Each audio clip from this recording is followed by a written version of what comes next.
Hello friends, ഇന്ന് വന്നിരിക്കുന്നത് ഗംഭീരമായ ഒരു അപ്ഡേറ്റുമായിട്ടാണ്. നമ്മുടെ സ്വന്തം മമ്മൂട്ടിയും നിതീഷ് സഹദേവൻ എന്ന ആ ഒരു ഡയറക്ടറും കൂടി ചേർന്നിട്ടുള്ള മൂവി ഈ വരുന്ന ജൂൺ മാസം ആരംഭിക്കാൻ പോകുന്നു. അതിൻ്റെ കുറേ അപ്ഡേറ്റ് ഞാൻ തന്നിട്ടായിരുന്നു. നമ്മുടെ ഹാഷിരൊക്കെ ഈ സിനിമയുടെ ഭാഗമായി ഈ പറഞ്ഞ ചെറിയ ന്യൂസൊക്കെ വന്നിട്ടായിരുന്നു. അദ്ദേഹത്തിന് ഈ സിനിമയിലേക്ക് സെലക്ട് ചെയ്തിട്ടുണ്ട്, ചെറിയ റോളിലേക്ക് വേണ്ടിയിട്ട്. ചെറിയ റോളാണോ ത്രൂ ഔട്ട് റോളൊന്നും ചെയ്തിട്ടില്ല, പക്ഷേ എന്തായാലും നല്ലൊരു റോൾ തന്നെ ആയിരിക്കും. ഹാഷിർ പോലൊരു യുവ താരം അല്ലെങ്കിൽ യുവ നടനെ എങ്ങനെയൊക്കെ പ്രോത്സാഹിപ്പിക്കാൻ പറ്റുമോ അതൊക്കെ രീതിയിലൊക്കെ മമ്മൂട്ടി ചെയ്യുന്നുള്ള കാര്യത്തിൽ യാതൊരു സംശയമില്ല. കാരണം അദ്ദേഹത്തിൻ്റെ ഒരു ഇത് വെച്ചിട്ട് അങ്ങനെയാണ് ചെയ്യാൻ സാധാരണ പതിവ്. എന്തായാലും നമ്മൾ ഏറെ ആകാംക്ഷയോടെ കാത്തിരിക്കുന്ന മൂവിയാണ്. കാരണം നിതീഷ് സഹദേവൻ എന്ന് പറഞ്ഞ ഡയറക്ടറെ കുറിച്ച് ഞാൻ പ്രത്യേകിച്ചൊരു ഇൻട്രൊഡക്ഷൻ പറയേണ്ട ആവശ്യമില്ല. കാരണം അത്ര മനോഹരമായ, വളരെ മീനിങ് വളരെ സെറ്റിലായിട്ട്, വളരെ ക്ലാം ആൻഡ് ക്വയറ്റായിട്ട് മൂവി എടുക്കുകയും അത് ഭയങ്കരമായിട്ട് റിപ്പീറ്റേഷൻ വാല്യൂ ചെയ്യുന്ന സിനിമയും കൂടെ ആയിരിക്കും. അതിൽ ഏറ്റവും കൂടുതൽ എടുത്ത് പറയേണ്ടത് ഫാലിമി ഉള്ള സിനിമ തന്നെയാണ്. കഴിഞ്ഞ ഒരു മഞ്ജുവും പിന്നെ നമ്മുടെ ബേസിൽ ജോസഫ്, പിന്നെ ജഗദീഷ്, ഇവരെ കൂടി അഭിനയിച്ച്, പിന്നെ സന്ദീപും അവരെ കൂടി അഭിനയിച്ച ഒരു അതിഗംഭീരമായൊരു സിനിമയായിരുന്നു ഫാലിമി എന്ന് പറയുന്നത്. ഒരു ട്രാവൽ അഡ്വഞ്ചർ സ്റ്റോറി പോലെ പോയത്, അങ്ങനെ പോയി അവസാനം അങ്ങനെ ഒരു മിസ്സിങ് അങ്ങനെ. പക്ഷേ കോമഡിയൊക്കെ തന്നെ വളരെ ഗംഭീരമായിട്ട് കോമഡി. കാരണം നമുക്ക് ഒരിക്കലും ഈ കോമഡികളൊക്കെ ചില സിനിമയിലൊക്കെ അങ്ങനെ ഏച്ചു കൂട്ടിച്ച് കേട്ടുള്ളൂ. കോമഡി പറയാനായിട്ട് കുറേ ആളുകൾ അവർ പറയുന്നതെല്ലാം കോമഡി ആവണമെന്നില്ല. അങ്ങനെയുള്ള ആ ഒരു ഇതൊക്കെ മാറി ഇപ്പോൾ ആ ഒരു കഥാപാത്രങ്ങളിൽ തന്നെ അവർക്ക് ഉണ്ടാകുന്ന ചെറിയൊരു കോമിക്ക് ഉണ്ടാകുന്ന ഒരു സംഭാഷണം ഉണ്ടാകും. അതുതന്നെ ഭയങ്കര ക്ലാസ്സായിട്ട് വരുന്ന ഒരു രസത്തിലേക്ക് നമ്മുടെ ഇപ്പോൾ സിനിമ ആസ്വാദനം ഇല്ല സിനിമ ആവിഷ്കാരമൊക്കെ മാറിയിട്ടുണ്ട്. പണ്ട് തോന്നില്ല. പണ്ട് മുമ്പ് ഒരാൾ അടിക്കാനായിട്ട് ഒരാളുണ്ടായിരിക്കും, ഒരു ഫ്രണ്ട് എന്നതിൽ തല്ലുകൊള്ളാൻ ഒരാളുണ്ട്, പിന്നെ കോമഡി ഒരാളുണ്ടായിരിക്കും, അങ്ങനെ കുത്തി കയറ്റി. പക്ഷേ അതൊക്കെ ഭയങ്കര ആപ്റ്റായിട്ടുള്ളൊരു ഡയറക്ടേഴ്സ് എന്നുള്ളത് കൊണ്ടും അത് ആ കഥാപശ്ചാത്തലത്തിന് അവർ അതിനനുസരിച്ചിട്ട് ഉതകുന്നൊരു വേഷവിധേനൊക്കെ ചെയ്യുന്നതുകൊണ്ടും അങ്ങനെ സെറ്റപ്പായിരുന്നു. പക്ഷേ ഇന്ന് കാലത്ത് അത് നടക്കുന്നില്ല. എന്തുകൊണ്ടല്ല, ചിലപ്പോൾ അത്തരം ബ്രില്യൻ്റ് ആയിട്ടുള്ള ഡയറക്ടേഴ്സ് ഇല്ലാത്തതുകൊണ്ടൊന്നും അറിയില്ല. ഉണ്ട്, പക്ഷേ അവർ ഒരു കൊമേഴ്ഷ്യലായിട്ട് കുറച്ചുകൂടി മുന്നോട്ട് പോയതുകൊണ്ടായിരിക്കാം. പക്ഷേ എന്നാൽ ഈ സിനിമയിൽ വളരെയധികം രസമായിട്ടുള്ള കോമഡിയും രസമായിട്ടുള്ള ഒരു ജീവിത സാഹചര്യമൊക്കെ തന്നെ ഇതിൽ കാണിക്കുന്നുണ്ട്. അപ്പോൾ അതുകൊണ്ട് തന്നെ ഫാലിമി ഒരു വ്യത്യസ്തമായ സിനിമയായിരുന്നു. പിന്നെ അതിനുശേഷം അദ്ദേഹം നേരെ ചെന്ന് തമിഴ്നാട്ടിലായിരുന്നു.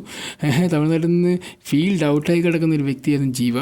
അദ്ദേഹം അൻപതിന് ശേഷം വേറെ പറയാൻ പറ്റിയൊരു സിനിമയും ഞാൻ കണ്ടിട്ടില്ല. നിങ്ങളതിനും കണ്ടിട്ടുണ്ടെങ്കിൽ പറയാം.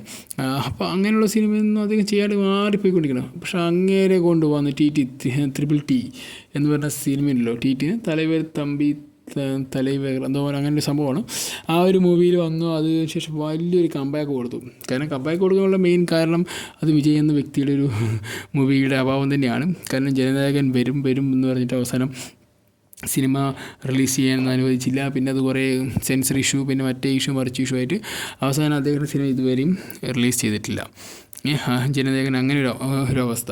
അപ്പോൾ അങ്ങനെയൊക്കെ ഇരിക്കുന്ന ഒരു സാഹചര്യത്തിലാണ് ഈ സിനിമ അവിടേക്ക് വരികയും അതിനുശേഷം പൊങ്കലിനെ അത് അടിച്ച് തൂക്കി. എന്ന് വെച്ചാൽ ജീവനിക്ക് ഒരിക്കലും പ്രതീക്ഷിക്കാതില്ല ആ സിനിമ വർക്കൗട്ടായി. കാരണം അതിൻ്റെ പശ്ചാത്തലത്തിന് വളരെ രസകരമായ പശ്ചാത്തലമാണ്. കാരണം നമ്മൾ ഓൾറെഡി കണ്ടൊരു പശ്ചാത്തലം കൂടിയാണ്.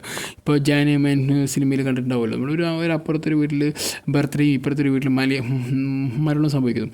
അതിൻ്റെ നേരെ ഓപ്പോസിറ്റ് മരണവും വേഴ്സസ് ഒരു കല്യാണമായി മാറുന്നു. അത് എങ്ങനെയാണ് അത് ചെയ്യുക, അത് ആവിഷ്കരിക്കുക, എങ്ങനെയാണ് അതിലേക്ക് കൊണ്ടുവരുന്നത്, ഭയങ്കര എക്സൈറ്റ് ആയിരുന്നു. കാരണം ആ സിനിമ കാണാൻ നമുക്ക് ഓരോരുത്തർക്ക് വേണ്ടി എങ്ങനെയാണ് ഈ ഒരു ഡയറക്ടർ ഈ സിനിമ അപ്രോച്ച് ചെയ്തിട്ട് എങ്ങനെ കംപ്ലീറ്റ് ചെയ്യുന്നുള്ള കാര്യത്തിൽ എനിക്ക് ആ സിനിമ കണ്ടു തുടങ്ങിയപ്പോൾ എങ്ങനെയാണ് ഇത് കംപ്ലീറ്റ് ഈ സിനിമ എങ്ങനെ ഒരു കൺക്ലൂഷനിലേക്ക് എത്തും എന്ന് ഞാൻ പലപ്പോഴും ആലോചിക്കുന്നു. പക്ഷേ അതിനെ വളരെ രസകരമായിട്ട് ആ സിനിമ കൺക്ലൂഡ് ചെയ്യാൻ ഈ ഡയറക്ടർ കഴിഞ്ഞു.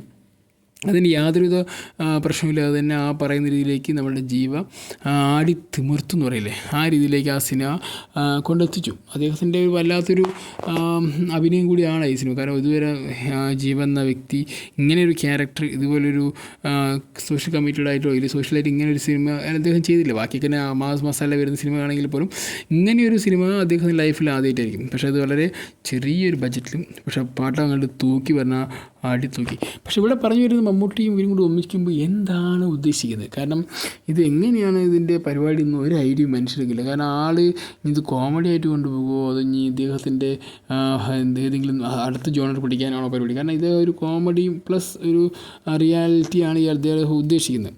എപ്പോഴും നിതീഷ് സഹദേവ് പറഞ്ഞ ഒരു ഡയറക്ടർ അദ്ദേഹം എപ്പോഴും നോക്കുന്നത് ഇങ്ങനെയൊരു സിനിമയായിരിക്കും. അപ്പോൾ അതിലേക്കാണ് മമ്മൂട്ടീൻ്റെ ഒരു വിഷൻ വരുന്നത്. മമ്മൂട്ടി എത്തി പറയുന്നതിന് പകുതി സിനിമ ജയിച്ചു. ഓക്കെ.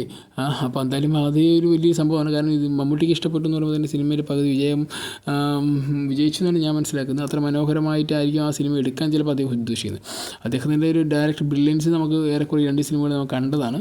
അതിന് കാസ്റ്റിംഗ് ബ്രില്യൻസ് വളരെ സൂപ്പറാണ്. കാരണം അദ്ദേഹം അങ്ങനെ കാസ്റ്റ് ചെയ്യുന്ന വെറുതെ ഒരാളെ കാസ്റ്റ് ചെയ്യുന്നില്ല, വളരെ രസകരമായിരിക്കും. കാരണം അതിൻ്റെ കാസ്റ്റിംഗ് ഇത്രയും ഞാൻ പ്രത്യേകത പറയാൻ കാരണം ജീവന് ഔട്ടായി കിടക്കുന്ന ഒരാളെ കൊണ്ടുവന്നിട്ട് അദ്ദേഹത്തിന് പുത്തൻ ഉയിർ പറയുന്ന സംഭവം ഉണ്ടല്ലോ, അത് കൊടുത്ത വ്യക്തിയാണ് ഈ നിതീഷ് സഹദേവ് പറയണത്. അപ്പോൾ എന്തായാലും സിനിമ വരട്ടെ, സിനിമ വന്ന് അടിച്ച് പൊളിച്ച് കിണ്ണം കാഴ്ച പോലെ ആവട്ടെ. കാരണം നമ്മൾക്ക് മമ്മൂട്ടി നിന്ന് പ്രതീക്ഷിക്കുന്നത് വ്യത്യസ്തമായ സിനിമയാണ്. അപ്പോൾ അത് ഏറെക്കുറെ പ്രതീക്ഷിച്ചിട്ടാണ് നമ്മളിരിക്കുന്നത്. എന്തായാലും ഈ സിനിമ വന്ന് അതിഗംഭീരമായ വിജയമൊക്കെ തുടങ്ങട്ടെ. ഈ ജൂണിലാണ് മക്കളെ ഈ സിനിമ തുടങ്ങാൻ പോകുന്നത്.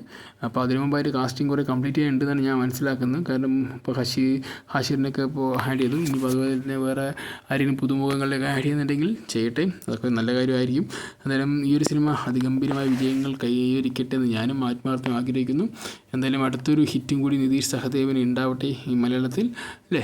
തിരിച്ചു വരികയാണ് മലയാളത്തിലേക്ക്, വീണ്ടും തമിഴിൽ പോയിട്ടും. എന്തായാലും അങ്ങനെയൊക്കെ ഉണ്ടാവട്ടെ, നല്ല കാര്യങ്ങൾ ഉണ്ടാവട്ടെ. എന്തായാലും പുതിയ ഇതുമായി ബന്ധപ്പെട്ട് എന്തെങ്കിലും അപ്ഡേറ്റ് ഉണ്ടാവുകയാണെങ്കിൽ ഗൈസ് ഞാൻ ഓടി വന്ന് നിങ്ങളായിട്ട് അറിയിക്കുന്നതായിരിക്കും. Okay guys, bye, see U.